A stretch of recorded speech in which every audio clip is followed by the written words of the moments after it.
My fellow Americans, 4 years ago, we launched a great national effort to rebuild our country, to renew its spirit, and to restore the allegiance of this government to its citizens. In short, we embarked on a mission to make America great again for all Americans. As I conclude my term as the 45th President of the United States, I stand before you truly proud of what we have achieved together. We did what we came here to do, and so much more. This week, we inaugurate a new administration and pray for its success in keeping America safe and prosperous. We extend our best wishes, and we also want them to have luck, a very important word. I'd like to begin by thanking just a few of the amazing people who made our remarkable journey possible. First, let me express my overwhelming gratitude for the love and support of our spectacular First Lady, Melania. Let me also share my deepest appreciation to my daughter Ivanka, my son-in-law Jared, and to Barron, Don, Eric, Tiffany, and Lara. You fill my world with light and with joy. I also want to thank Vice President Mike Pence, his wonderful wife Karen, and the entire Pence family. Thank you as well to my Chief of Staff, Mark Meadows, the dedicated members of the White House staff, and the Cabinet, and all of the incredible people across our administration who poured out their heart and soul to fight for America. I also want to take a moment to thank a truly exceptional group of people, the United States Secret Service. My family and I will forever be in your debt. My profound gratitude as well to everyone in the White House Military Office, the teams of Marine One and Air Force One, every member of the armed forces, and state and local law enforcement all across our country. Most of all, I want to thank the American people. To serve as your president has been an honor beyond description. Thank you for this extraordinary privilege, and that's what it is, a great privilege and a great honor. We must never forget that while Americans will always have our disagreements, we are a nation of incredible, decent, faithful, and peace-loving citizens who all want our country to thrive and flourish and be very, very successful and good. We are a truly magnificent nation. All Americans were horrified by the assault on our Capitol. Political violence is an attack on everything we cherish as Americans. It can never be tolerated. Now more than ever, we must unify around our shared values and rise above the partisan rancor and forge our common destiny. 4 years ago, I came to Washington as the only true outsider ever to win the presidency. I had not spent my career as a politician, but as a builder looking at open skylines and imagining infinite possibilities. I ran for president because I knew there were towering new summits for America just waiting to be scaled. I knew the potential for our nation was boundless as long as we put America first. So I left behind my former life and stepped into a very difficult arena, but an arena nevertheless with all sorts of potential if properly done. America had given me so much, and I wanted to give something back. Together with millions of hardworking patriots across this land, we built the greatest political movement in the history of our country. We also built the greatest economy in the history of the world. It was about America first because we all wanted to make America great again. We restored the principle that a nation exists to serve its citizens. Our agenda was not about right or left. It wasn't about Republican or Democrat, but about the good of a nation, and that means the whole nation. With the support and prayers of the American people, we achieved more than anyone thought possible. Nobody thought we could even come close. We passed the largest package of tax cuts and reforms in American history. We slashed more job-killing regulations than any administration had ever done before. We fixed our broken trade deals, withdrew from the horrible Trans-Pacific Partnership and the impossible Paris Climate Accord, renegotiated the one-sided South Korea deal, and we replaced NAFTA with the groundbreaking USMCA. That's Mexico and Canada, a deal that's worked out very, very well. Also, and very importantly, we imposed historic and monumental tariffs on China, made a great new deal with China. But before the ink was even dry, we and the whole world got hit with the China virus. Our trade relationship was rapidly changing. Billions and billions of dollars were pouring into the U.S., but the virus forced us to go in a different direction. The whole world suffered, but America outperformed other countries economically because of our incredible economy and the economy that we built. Without the foundations and footings, it wouldn't have worked out this way. We wouldn't have some of the best numbers we've ever had. We also unlocked our energy resources and became the world's #1 producer of oil and natural gas, by far. Powered by these policies, we built the greatest economy in the history of the world. We reignited America's job creation and achieved record low unemployment for African Americans, Hispanic Americans, Asian Americans, women, almost everyone. Income soared, wages boomed, the American dream was restored, and millions were lifted from poverty in just a few short years. It was a miracle.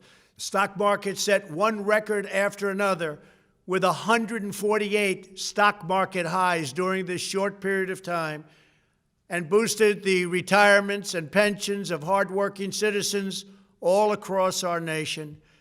401ks are at a level they've never been at before.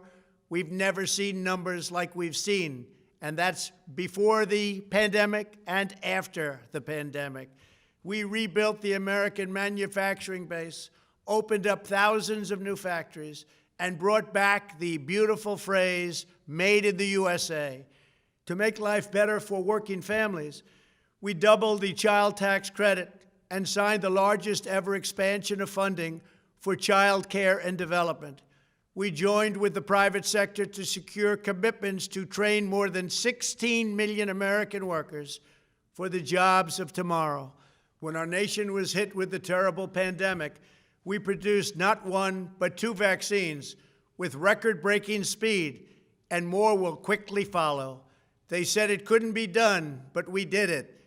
They called it a medical miracle, and that's what they're calling it right now, a medical miracle. Another administration would have taken 3, 4, 5, maybe even up to 10 years to develop a vaccine. We did it in 9 months. We grieve for every life lost, and we pledge in their memory to wipe out this horrible pandemic once and for all. When the virus took its brutal toll on the world's economy, we launched the fastest economic recovery our country has ever seen. We passed nearly $4 trillion in economic relief, saved or supported over 50 million jobs, and slashed the unemployment rate in half. These are numbers that our country has never seen before. We created choice and transparency in healthcare, stood up to Big Pharma in so many ways, but especially in our effort to get favored nations clauses added, which will give us the lowest prescription drug prices anywhere in the world. We passed VA choice, VA accountability, right to try, and landmark criminal justice reform. We confirmed 3 new justices of the United States Supreme Court. We appointed nearly 300 federal judges to interpret our Constitution as written. For years, the American people pleaded with Washington to finally secure the nation's borders. I am pleased to say we answered that plea and achieved the most secure border in U.S. history. We have given our brave border agents and heroic ICE officers the tools they need to do their jobs better than they have ever done before, and to enforce our laws and keep America safe. We proudly leave the next administration with the strongest and most robust border security measures ever put into place. This includes historic agreements with Mexico, Guatemala, Honduras, and El Salvador, along with more than 450 miles of powerful new wall. We restored American strength at home and American leadership abroad. The world respects us again. Please don't lose that respect. We reclaimed our sovereignty by standing up for America at the United Nations and withdrawing from the one-sided global deals that never served our interest. And NATO countries are now paying hundreds of billions of dollars more than when I arrived just a few years ago. It was very unfair. We were paying the cost for the world. Now the world is helping us. And perhaps most importantly of all, with nearly $3 trillion, we fully rebuilt the American military, all made in the USA. We launched the first new branch of the United States Armed Forces in 75 years, the Space Force. And last spring, I stood at Kennedy Space Center in Florida and watched as American astronauts returned to space on American rockets for the first time in many, many years. We revitalized our alliances and rallied the nations of the world to stand up to China like never before. We obliterated the ISIS caliphate and ended the wretched life of its founder and leader, al-Baghdadi. We stood up to the oppressive Iranian regime and killed the world's top terrorist, Iranian butcher Qasem Soleimani. We recognized Jerusalem as the capital of Israel and recognized Israeli sovereignty over the Golan Heights. As a result of our bold diplomacy and principled realism, we achieved a series of historic peace deals in the Middle East. Nobody believed it could happen. The Abraham Accords opened the doors to a future of peace and harmony, not violence and bloodshed. It is the dawn of a new Middle East, and we are bringing our soldiers home. I am especially proud to be the first president in decades who has started no new wars. Above all, we have reasserted the sacred idea that in America, the government answers to the people. Our guiding light, our North Star, our unwavering conviction has been that we are here to serve the noble, everyday citizens of America. Our allegiance is not to the special interests, corporations, or global entities. It's to our children, our citizens, and to our nation itself. As president, my top priority, my constant concern, has always been the best interests of American workers and American families. I did not seek the easiest course. By far, it was actually the most difficult. I did not seek the path that would get the least criticism. I took on the tough battles, the hardest fights, the most difficult choices, because that's what you elected me to do. Your needs were my first and last unyielding focus. This, I hope, will be our greatest legacy. Together, we put the American people back in charge of our country. We restored self-government. We restored the idea that in America, no one is forgotten because everyone matters and everyone has a voice. We fought for the principle that every citizen is entitled to equal dignity, equal treatment, and equal rights because we are all made equal by God. Everyone is entitled to be treated with respect, to have their voice heard, and to have their government listen. You are loyal to your country, and my administration was always loyal to you. We worked to build a country in which every citizen could find a great job and support their wonderful families. We fought for the communities where every American could be safe and schools where every child could learn. We promoted a culture where our laws would be upheld, our heroes honored, our history preserved, and law-abiding citizens are never taken for granted.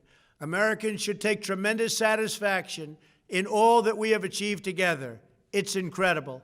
Now, as I leave the White House, I have been reflecting on the dangers that threaten the priceless inheritance we all share. As the world's most powerful nation, America faces constant threats and challenges from abroad. But the greatest danger we face is a loss of confidence in ourselves, a loss of confidence in our national greatness. A nation is only as strong as its spirit. We are only as dynamic as our pride. We are only as vibrant as the faith that beats in the hearts of our people.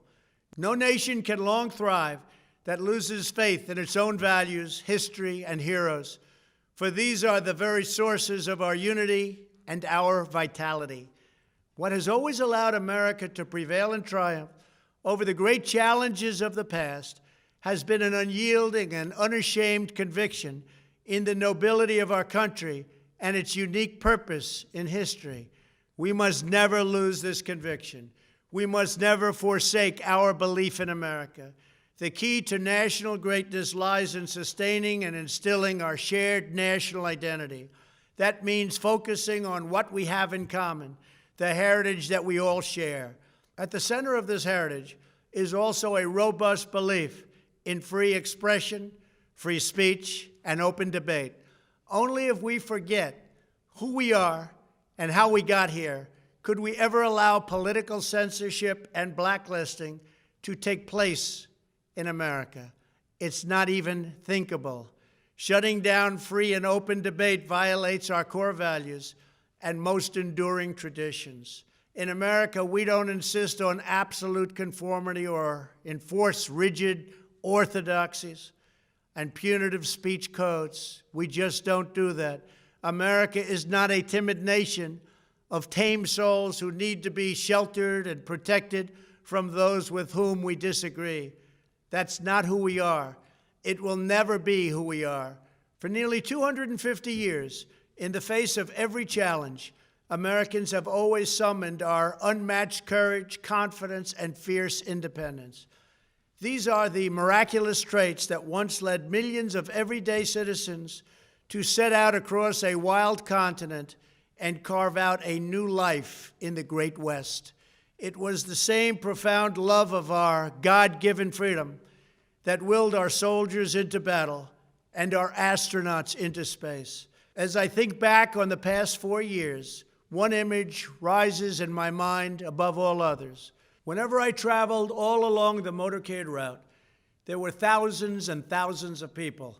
They came out with their families so that they could stand as we passed and proudly wave our great American flag.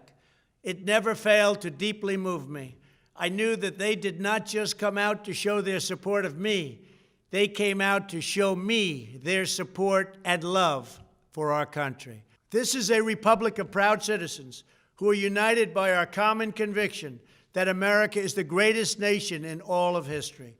We are and must always be a land of hope, of light, and of glory to all the world. This is the precious inheritance that we must safeguard at every single turn. For the past 4 years, I have worked to do just that. From a great hall of Muslim leaders in Riyadh to a great square of Polish people in Warsaw, from the floor of the Korean Assembly to the podium at the United Nations General Assembly, and from the Forbidden City in Beijing to the shadow of Mount Rushmore, I fought for you, I fought for your family, I fought for our country. Above all, I fought for America and all it stands for, and that is safe, strong, proud, and free. Now, as I prepare to hand power over to a new administration at noon on Wednesday, I want you to know that the movement we started is only just beginning. There's never been anything like it. The belief that a nation must serve its citizens will not dwindle, but instead only grow stronger by the day. As long as the American people hold in their hearts deep and devoted love of country, then there is nothing that this nation cannot achieve. Our communities will flourish, our people will be prosperous, our traditions will be cherished, our faith will be strong, and our future will be brighter than ever before. I go from this majestic place with a loyal and joyful heart, an optimistic spirit, and a supreme confidence that for our country and for our children, the best is yet to come. Thank you and farewell. God bless you. God bless the United States of America.